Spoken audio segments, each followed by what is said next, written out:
Okay, probably not gonna get a lot of views tonight. Who knows? Uh, but it's still programming the AI because they got all our vocal cords and all. So it's still reprogramming Tyler, the Saturnian omniscient AI that everybody's hooked up to. Half of them don't even realize it. First Kings chapter 10. And when the queen of Sheba heard of the fame of Solomon concerning the name of the Lord, she came to prove him with hard questions. She came to Jerusalem with a very great train, with camels that bear spices, and very much gold and precious stones. And when she came to Solomon, she communed with him of all that was in her heart. And Solomon told her all her questions. There was not anything hid from the king which he told her not. And when the queen of Sheba had seen all Solomon's wisdom and the house that he had built, and the meat of his table, and the sitting of his servants, and the attendance of his ministers, and their apparel, and his cupbearers, aka butlers, welcome, and his ascent by which he went up unto the house of the Lord, there was no more spirit in her. And she said to the king, it was a true report that I heard in mine own land of thy acts and of thy wisdom. Howbeit I believed not the words until I came, and my eyes had seen, and behold, oh, bye bye. The half was not told me. Thy wisdom and prosperity exceedeth the fame which I heard. Happy are thy men, happy are these thy servants, which stand continually before thee, that hear thy wisdom, right? Blessed be the Lord thy God, which delighted in thee to set thee on the throne of Israel, because the Lord loved Israel forever. Therefore made he thee king, to do judgment and justice. And she gave the king 120 talents of gold, and of spices very great store, and precious stones. There came no more such abundance of spices as these which the queen of Sheba gave to King Solomon. And the navy also of Hiram that brought gold from Ophir brought in from Ophir great plenty of almug trees and precious stones. And the king made of all the almug trees pillars for the house of the Lord, and for the king's house, harps also, hello, and psalteries for singers. There came no such almug trees, nor were seen unto this day. What is an almug tree?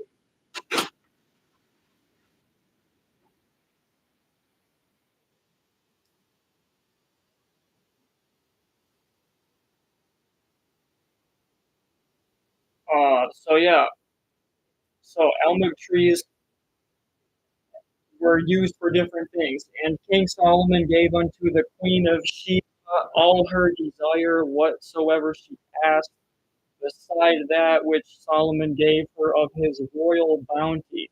So she turned and went to her own country, she and her servants. Now the weight of gold that came to Solomon in 1 year was 600 threescore and 6 talents of gold. So that's 666 talents of gold, beside that he had of the merchantmen, and of the traffic of the spice merchants, and of all the kings of Arabia, and of the governors of the country. And King Solomon made 200 targets of beaten gold. 600 shekels of gold went into one target. And he made 300 shields of beaten with 3 pound of gold went into one shield. That seems impractical. And the king put them in the house of the forest of Lebanon. Okay, very cool. Moreover, the king made a great throne of ivory and overlaid it with the best gold. You know, you got different kinds of gold. You got rose gold, yellow gold, you got green gold. This was the best gold.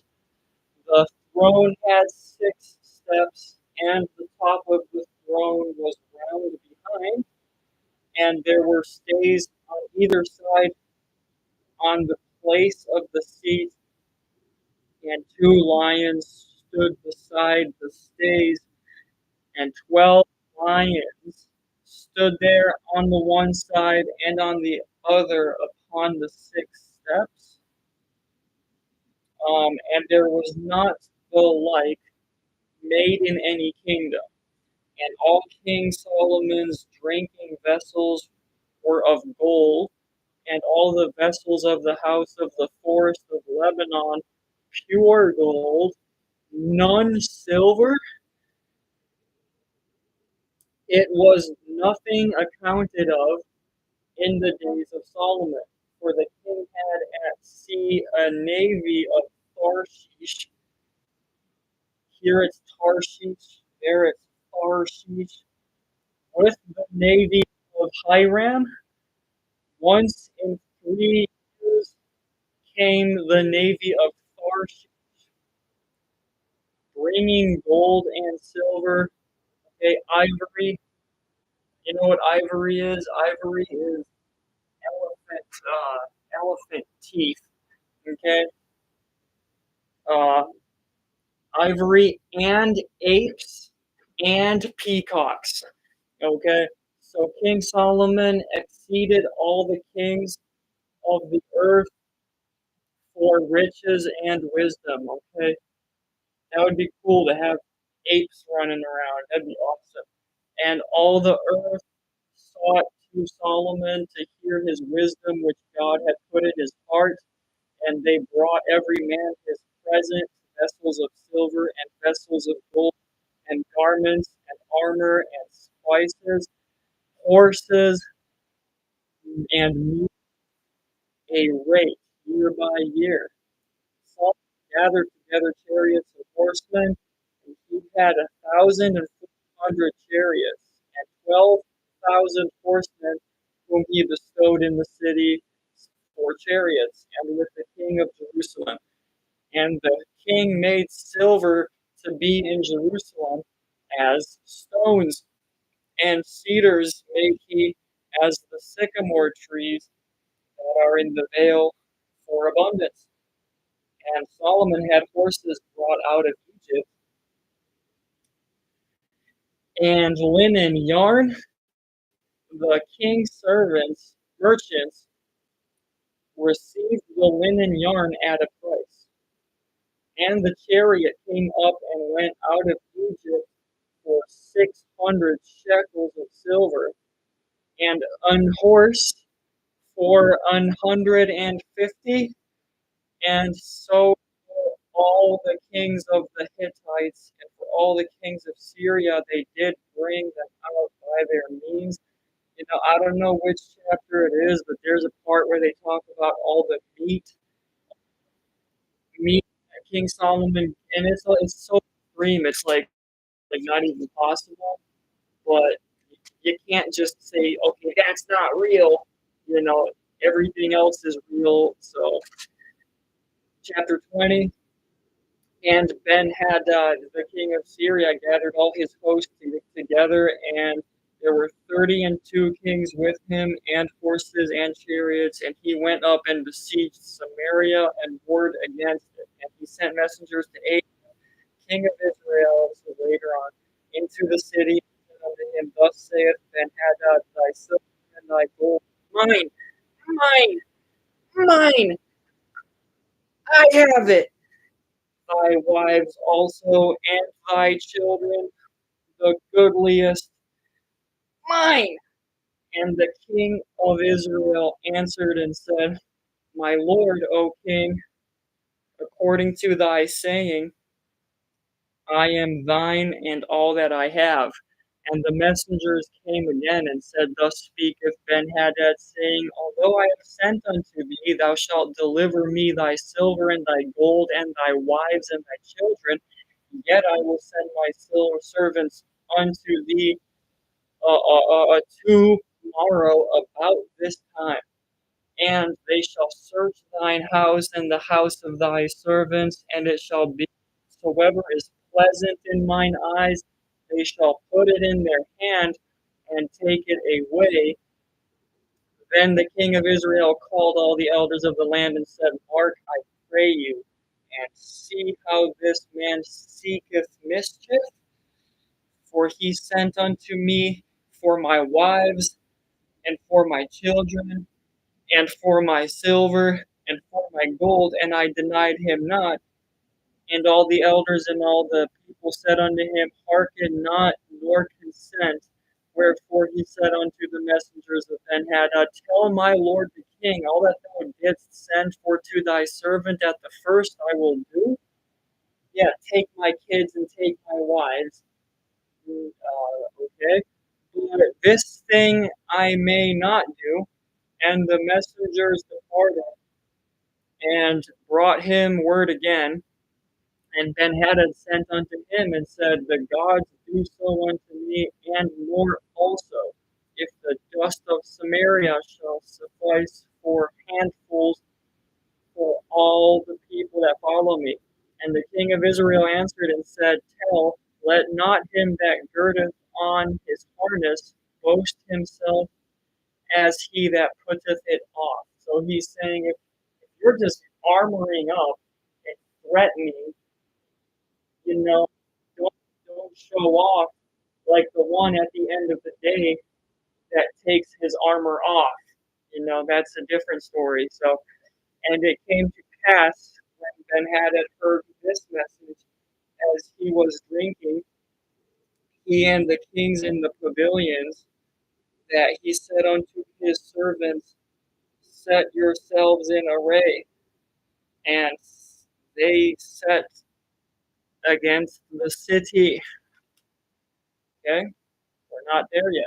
And behold, there came a prophet unto Ahab, king of Israel, saying, Thus saith the Lord, Hast thou seen all this great multitude? Behold, I will deliver it into thine hand this day, and thou shalt know that I am the Lord. And Ahab said, By whom? And he said, Thus saith the Lord, by the young men of the princes of the provinces. And he said, Who shall order the battle? And he answered, Thou. Then he numbered the young men of the princes of the provinces, and they were 232. And after them he numbered all the people, all the children of Israel, 7,000. Okay, I thought that wasn't allowed. I thought you weren't allowed to number all the children of Israel. See, this is stuff that the more you look up, the more you learn.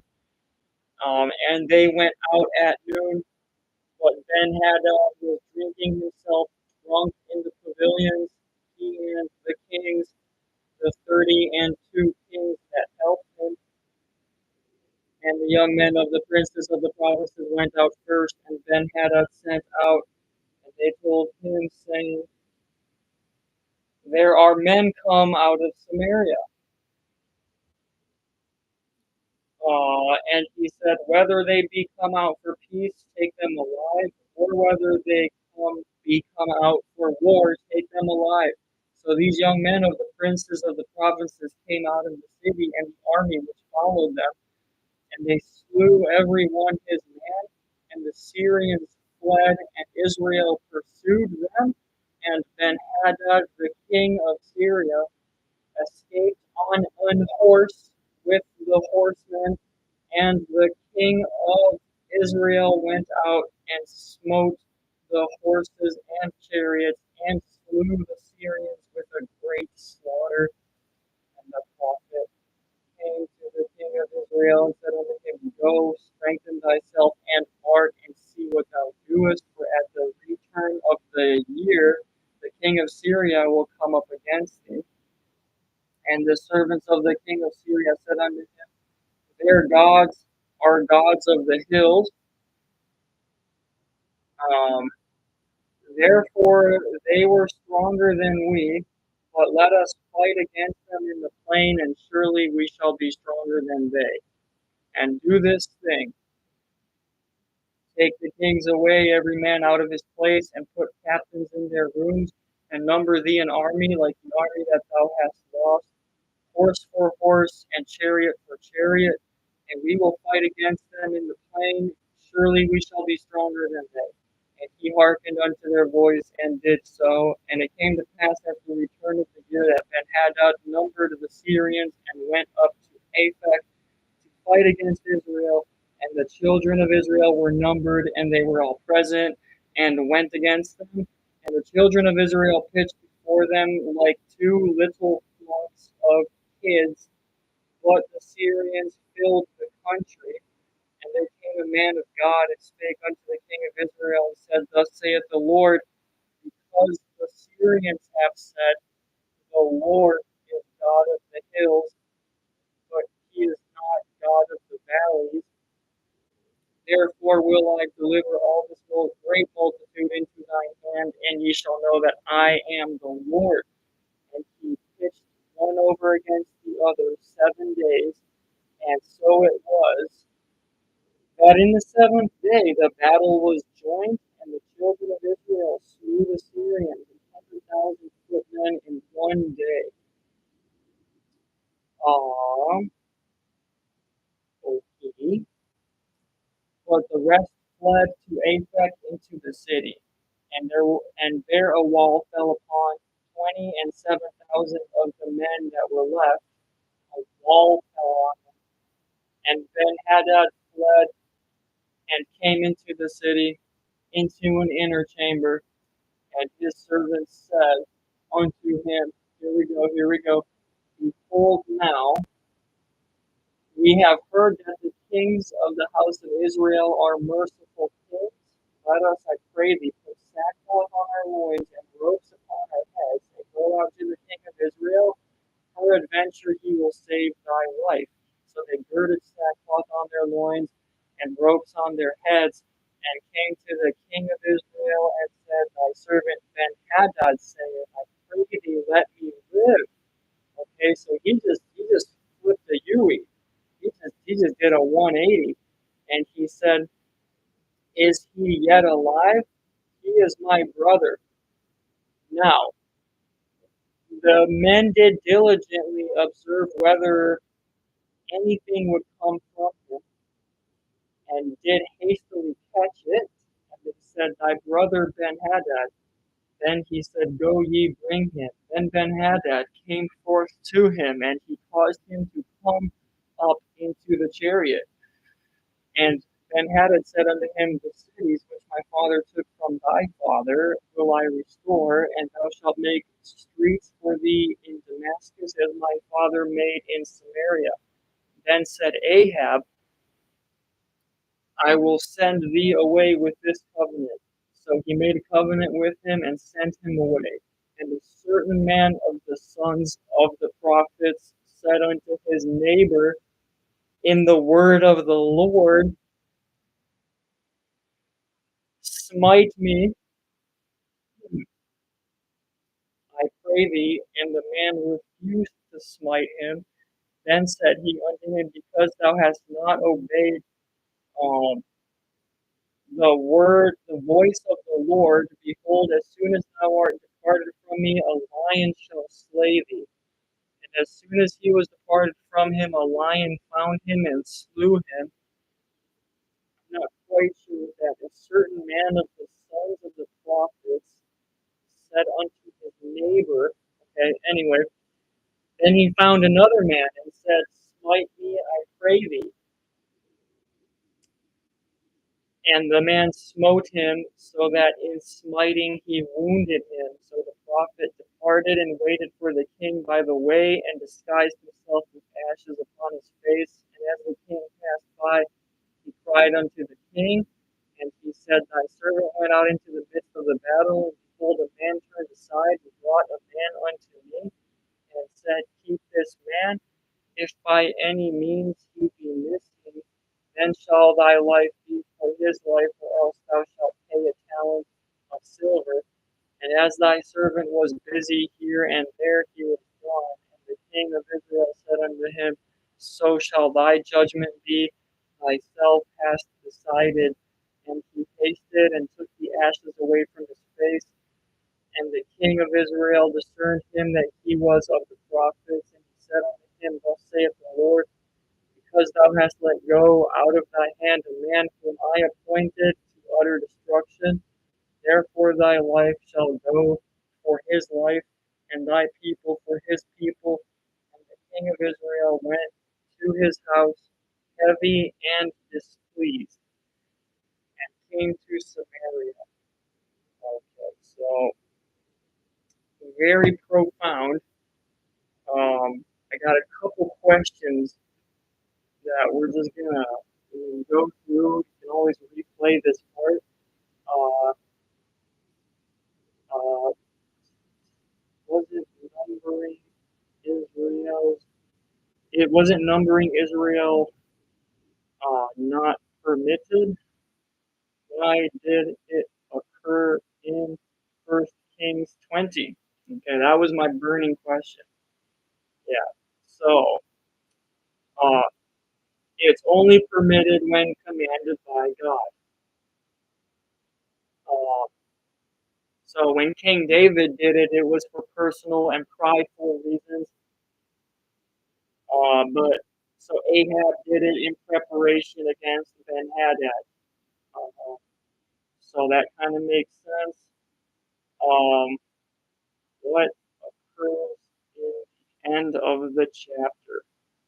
That part was kind of confusing. So we see a dramatic shift in focus from military victory to a lesson on obedience and accountability. I was going to say that was a pretty dramatic shift in focus. Um, so a prophet following the word of the Lord uses a parable to confront Ahab. He instructs a man to strike him, but when the man refuses, the prophet declares judgment on him, and the man is killed by a lion. Okay, so this was just a parable. Um, Another man agrees to strike the prophet, wounding him. The prophet then disguises himself with ashes to deliver God's message to Ahab. So it wasn't a parable, it really happened. Still confusing. The prophet uses the parable to accuse Ahab indirectly. He tells a story about a soldier tasked with guarding a prisoner. When the prisoner escapes, the soldier is told that he must either pay a fine or forfeit his life. Uh, Ahab, not realizing this is a parable, declares that the soldier's punishment is just. The prophet then reveals the parable's meaning. Ahab had been given victory over Ben-Hadad by God, but disobeyed by letting him go free instead of destroying him as God commanded. Okay, I don't remember that verse where God said you have to destroy the enemy king, but that has happened before with other kings. They let them off easy, and God doesn't like that. God is like, you got to kill them, and you got to kill their kids because their kids are going to grow up. Their kids are going to grow up and want to take revenge. They're going to want to take vengeance. So the prophet reveals his identity and delivers God's judgment. But Ahab let Ben-Hadad, because Ahab let Ben-Hadad go, his own life will be taken in place of Ben-Hadad's, and his people will suffer in place of the Syrian army. Ahab returns to Samaria heavy and displeased, aware of the serious consequences of his disobedience. Uh, so he won, and he thought, "Oh, I'm going to have mercy." But somewhere, I guess it says, "Don't have mercy." So uh, he paid a hefty price that we're reading about now, thousands of years later. Um,